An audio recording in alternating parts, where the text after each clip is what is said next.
ओम साई राम। सुखी, संपन्न और आनंददायी जीवन जीने की राह यानी भगवान श्री साई बाबा का श्री साई सच्चरित, ये पवित्र पावन ग्रंथ। आइए अध्यात्म मार्ग पर चलिए पवार काका के साथ आनंद लेते हैं श्री साई सच्चरित के भावानुवाद का। ओम साई राम। ओम साई राम। मंगलाचरण की इस अध्याय में अब तक हमने हेमाड़ पंत जी ने जो गणेश जी का नमन वंदन किया है वो ओविया देखी। अब हम ओवी 13 से स्टार्ट करते हैं। यहाँ माँ देवी सरस्वती का वर्णन किया हुआ है, उनको वंदन किया हुआ है, उनको नमन किया हुआ है। अब नमन करूं ब्रह्म कुमारी, सरस्वती जो चातुर्य लहरी, हंस बनाकर जिह्वा को मेरी। यह बहुत मायने रखता है, मेरी जिह्वा को हंस बनाकर। और हंस क्या है? सरस्वती का वाहन है। मेरी जिह्वा को हंस, हंस बनाकर जिह्वा को मेरी, आरूढ़ उस पर हो ये ना, यानी मेरे जिह्वा को हंस समझकर आप उस पर विराजमान होइए। अर्थ लेते हैं। अब मैं ब्रह्मा की पुत्री, बुद्धि तथा ज्ञान की देवी सरस्वती देवी को वंदन करता हूं। हे मां सरस्वती, मेरी जिह्वा को आप अपना वाहन बनाकर, अपना हंस वाहन समझकर उस पर विराजमान होइए, ताकि मेरे वाणी पर आप बस जाइए तो आपकी कृपा का मैं पात्र हो जाऊंगा और ये साई सच्चरित लिखने का मेरा जो संकल्प है आसानी से पूरा हो जाएगा। शोभती ब्रह्मवीणा जिसके कर, आरक्त कुंकुम, आरक्त कुंकुम कोर भाल पर, श्वेत वस्त्र धारण कर, कृपा मुझ पर करो माई। शोभे वीणा, ब्रह्म वीणा, ऐसी वीणा नहीं, ब्रह्म वीणा। शोभे ब्रह्म वीणा जिसके कर, जिसके हाथों में नाद ब्रह्म निर्माण करने वाली वीणा शोभायमान हो, ऐसी सरस्वती देवी। उसको क्या किया है? ब्रह्मा कुमारी का है, ब्रह्म की पुत्री। रक्त यानी रक्त वर्ण वाली, लाल, डार्क लाल जिसको होते हैं, जिसके हाथों में नाद ब्रह्म निर्माण करने वाली वीणा विराजमान हो, वीणा शोभायमान हो, जिसके भाल पर रक्त वर्ण कुंकुम का तिलक, यानी वो भी कैसा?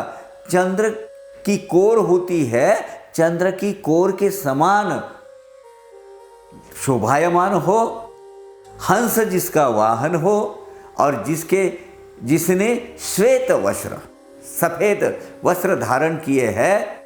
हे सरस्वती माँ, ऐसे हे सरस्वती माँ मुझ पर कृपा करें। यही वाक देवता जगन्माता, न होते तो यदि इनकी प्रसन्नता, कैसे चढ़ेगा सारस्वत हाथा, गाथा रच पाऊंगा कैसे मैं।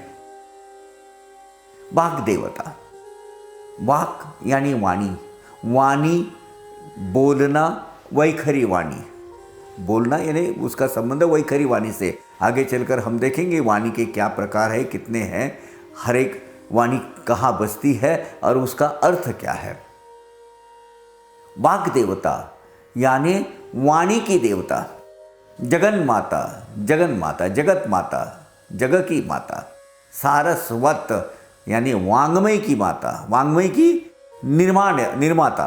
मुझे साहित्य का ज्ञान कैसे प्राप्त होगा और कैसे मैं इस ग्रंथ की रचना कर पाऊंगा, अगर वाणी की देवता, बुद्धि ज्ञान की देवी, इस जगत की निर्मात्री, जगत जननी प्रसन्न नहीं होगी तो।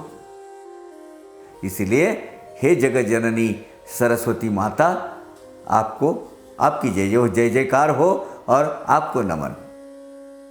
जगत जननी यह वेद माता, माता सरस्वती देवी जी का वर्णन कर रहे हैं हेमाड़ पंत जी। जगत जननी यह वेद माता, विद्या वैभव गुण सरिता सार्थ समर्थ सच्चरित्रामृता मेरे द्वारा पिलावो सभी को। ये विद्या और वैभव की संपत्ति, सद्गुणों की नदी, सद्गुणों की सरिता, इस जगत की जननी, वेदों की निर्माण करती और वेदों का निर्माण करने वाली माँ, विद्या का वैभव, सद्गुणों की सरिता की तथा विद्या की देवी माँ सरस्वती, कृपया मुझे माध्यम बनाकर साईं भगवान के इस चरित्र के अमृत का सबको पान कराओ, यही प्रार्थना है। साई ही भगवती सरस्वती ओमकार वीणा हाथ में धारती, निज चरित्र स्वयं ही गाती, निज चरित्र स्वयं ही गाती, करती उद्धार भक्तों का, करती उद्धार भक्तों का। साई ही सरस्वती भगवती, अब देखिए सरस्वती भगवती स्वयं साई देव ही है। ओंकार वीणा हाथ में धारती, निज चरित्र स्वयं ही गाती, साईं भगवान ही अपना चरित्र खुद गा रहे हैं। करती उद्धार भक्तों का, यानी साईं भगवान यह खुद ही स्वयं ही भगवती देवी माँ का स्वरूप सरस्वती देवी है। हाथ में वीणा धारण कर भक्तों के उद्धार हेतु स्वयं का चरित्र साईं खुद का गान स्वयं ही करवा रहे हैं। मैं तो एक निमित्त मात्र हूँ, मैं तो एक महज एक इंस्ट्रूमेंट हूँ साईं बाबा के हाथों का। ये जो आप साईं गीता सुन रहे हैं, देख रहे हैं, वो साईं बाबा का स्वयं क्रिएशन है। मेरा इसमें कुछ भी श्रेय नहीं है। ये विनम्रता की भावना हेमाडपंथ जी में है। उत्पत्ति स्थिति संहार कर, रज सत्व तम गुणाकार, ब्रह्मा विष्णु और शंकर करु नमन आपको। अब गजानन जी को नमन हुआ, सरस्वती देवी को नमन हुआ, अब आगे सब अन्य देवताओं को नमस्कार कर रहे हैं हेमाडपंथ जी। उत्पत्ति स्थिति और संहारकारी, रज तम और सत्व गुणों को आकार देने वाले तथा व्यक्त रूप प्रदान करने वाले कौन कौन हैं? ब्रह्मा विष्णु और महेश, ये तीनों ही देवता को, सृष्टि के रचयिता ब्रह्मा, सृष्टि को चलाने वाले विष्णु और सृष्टि का संहार करने वाले शंकर भगवान यानी महेश जी, इन तीनों को मैं नमस्कार करता हूँ। हे साईनाथ स्वयं प्रकाश, आप ही मेरे गणाधीश, सावित्रीश या रमेश अथवा उमेश भी आप ही। सावित्री ही, सावित्री के ईश यानी ब्रह्मादेव, सावित्री देवी के पति देव यानी ब्रह्मा, रमा, रमा यानी लक्ष्मी साक्षात, रमा के ईश ऐसे विष्णु भगवान, और उमा, उमा यानी पार्वती देवी, उमा के ईश यानी महेश उमेश, ये आप ही है साईं भगवान। ये सब रूप आप में ही समाये हुए हैं। आप ही हमारे सद्गुरु, आप ही भव नदी के तारू, हम भक्त उसके सवारू, भव पार करवाना हमें। हे साईनाथ भगवान, आप ही हमारे सद्गुरु हो।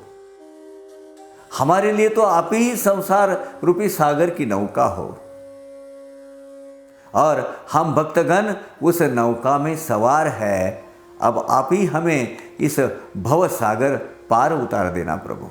कुछ तो हुए शिवाय, पूर्व जन्म के सुकृतोपाय, कैसे लाभे ये पाय, ऐसा ठिकाना हमें। सुकृत यानी गए अनंत जन्मों में हमें कुछ अच्छे कर्म किए होंगे, भले कर्म किए होंगे, सुकर्म किए होंगे, या अब तक की जीवन में हमने जो कर्म किए हैं उसका फलस्वरूप क्या कह रहे भगवान की स्तुति में हेमाडपंथ जी कि हमारी दृढ़ धारणा है हमारी विचारधारा ये है प्रभु कि पूर्व जन्मों में या अभी के जन्मों में गए हमारा जितना भी आयुष्य बीता है, हमने कुछ पुण्य किया होगा, उसका जो संचय हुआ है उसका फलस्वरूप जो पुण्य प्राप्ति हमें हुई है, उसकी फलस्वरूप हमें क्या कर रहे हैं, हमें आपके चरणों की प्राप्ति हुई है। आपके चरणों के पास जाने की हमें एक संधि प्राप्त हुई है। नहीं तो बहुत सारे अभागे ऐसे हैं कि जिनको अब तक आपके दर्शन नहीं मिले, लेकिन हम कितने सौभाग्यशाली है प्रभु कि साईं भगवान हमें आपके चरणों की प्राप्ति हुई। नमन मेरा कुल देवता को, नारायण आदिनाथ को, उस क्षीर सागर निवास करता को, दुख हरता सकलों का। अभी इस जगत का आद्य कारण कौन है? तो आदिनाथ, नारायण आदिनाथ, इस जगत के निर्माता, रचयिता, आद्य कारण आदिनाथ नारायण, जिनका वास कहाँ है? क्षीर सागर में। जो शेष नाग के ऊपर विराजमान है, उधर उनकी शैया कर, शेष नाग ने अपनी शैया की है अपने पूरे शरीर के उसके ऊपर जो विराजमान है, ऐसे क्षीर सागर में निवास करने वाले, सकलों के दुखों का निवारण करने वाले नारायण भगवान को और अपने कुल देवता को मैं साष्टांग नमस्कार करता हूँ। ओम साई राम।